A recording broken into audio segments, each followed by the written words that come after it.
Hi friends, ఇదిగోండి papaya మొక్క. చూడండి ఎన్ని పపాయాలు ఉన్నాయో.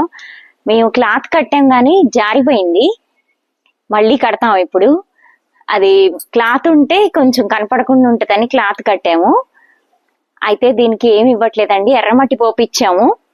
Bone meal, Epsom salt, seaweed granules, vermicompost ఇవే ఇస్తున్నాను.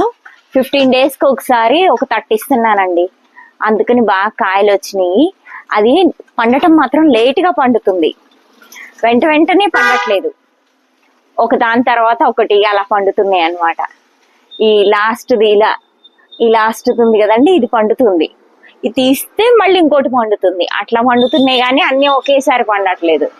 కాయలు మాత్రం బాగున్నాయి, సైజు కూడా పెద్దగా ఉన్నాయి. చాలా హ్యాపీగా ఉంది. పురుగులు ఏం పట్టట్లేదండి. ఆకులకి మాత్రమే పురుగులు పడుతుంది కానీ కాయలకి ఏమీ లేదు. బాగుంది, గ్రోత్ మాత్రం చాలా హ్యాపీగా ఉంది. కాండం కూడా పెద్దగా వచ్చింది. ఇది ఎక్కడ గాలికి పడిపోద్దా అని అదొక భయంగా ఉంది మాకు, కానీ బాగుంది. కాయలు బాగా వచ్చినాయి.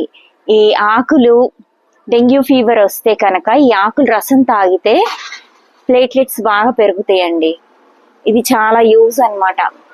పపాయ అనేది మామూలు జ్వరాలకు కానీ అలా ఉన్న వాళ్ళకి కూడా పపాయ తినచ్చు, ఆకు రసం కూడా తాగొచ్చు. చాలా మంచిది పపాయ అనేది.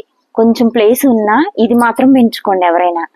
ఇలా గుత్తులుగా వస్తుంది కాయలు. చూడ్డానికి చాలా బాగుంటది అనమాట. Okay friends, bye.